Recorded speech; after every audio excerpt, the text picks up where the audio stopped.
Guys, আজকে আমি চলে গিয়েছিলাম নিজের ইনকামের টাকায় ফ্যামিলির সবাইকে ট্রিট দেওয়ার জন্য। তুমি যদি সৎ থাকো এবং অক্লান্ত পরিশ্রম করো তাহলে সফলতা আসবে। সত্যি কথা বলতে, তুমি যত কোটিপতি কিংবা লাখপতি সন্তান হও না কেন, বা তুমি নিজের যোগ্যতায় যদি 10 টাকাও ইনকাম করতে পারো, এটার যে একটা অনুভূতি তা আসলে কোটি টাকা দিয়েও কেনা সম্ভব না। এন্ড ফাইনালি শুধুমাত্র তোমাদের সাপোর্টে আমার সেই স্বপ্নটাও পূরণ হয়েছে। ছোটবেলা থেকে ভিডিও, তারপর পড়াশোনার প্রতি বেশ আকর্ষণ ছিল। আমি পড়াশোনার পাশাপাশি টিকটকে খুব অ্যাক্টিভ ছিলাম। তো সেখান থেকে ফেসবুকে আসা। এন্ড তোমাদের এত এত সাপোর্ট কি আর বলবো, তোমরা আমাকে এতই ভালোবাসো যে আমার ভিডিও ছাড়লে লাখ লাখ ভিউ হয়, এমনকি মাঝে মাঝে তো একদম মিলিয়নও ক্রস করে ফেলে। তো সকাল সকাল ঘুম থেকে উঠে ব্রেকফাস্ট করে নিলাম। তো আজকে ব্রেকফাস্ট ছিল ন্যাচুরাল পাউরুটি আর ডিম পোস্ট। তো খাওয়া দাওয়া করে আমি চলে গেলাম ব্যাংকে টাকা তোলার জন্য। তো টাকা তুলে আসার সময় ফুচকা আর ঝালমুড়ি খেয়েছিলাম। বাইরে স্ট্রিট ফুড আমার এমনিতে অনেক বেশি পছন্দ। দেন তারপর চলে গেছিলাম লাঞ্চ করতে। তো আমরা খেয়েছিলাম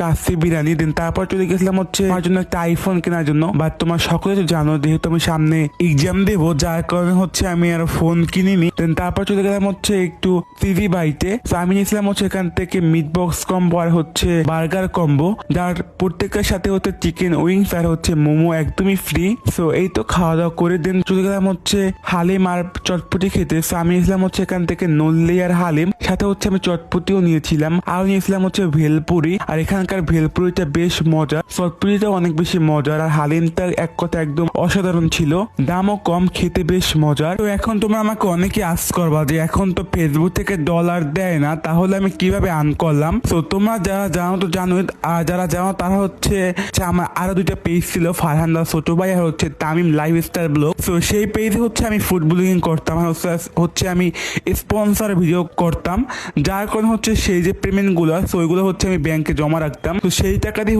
আজকে ফ্যামিলি সবাইকে ট্রিট দিলাম। তো এই তো খাওয়া দাওয়ার পর চলে আসলাম বাসায় এসে জিলাপি খেলাম, সাথে ভাপা পিঠা খেয়েছিলাম, আরো খেয়েছিলাম তেলের পিঠা, যেহেতু এখন উইন্টার। রাতে ডিনার করেছিলাম তেহারি দিয়ে। বাবা বাইরে থেকে তেহারি এনেছিল, তেহারিটা বেশ মজার ছিল। তো এই ছিল আজকের ভিডিও। তোমাদের কাছে কেমন লাগছে অবশ্যই কমেন্ট করে জানিও। আল্লাহ হাফেজ।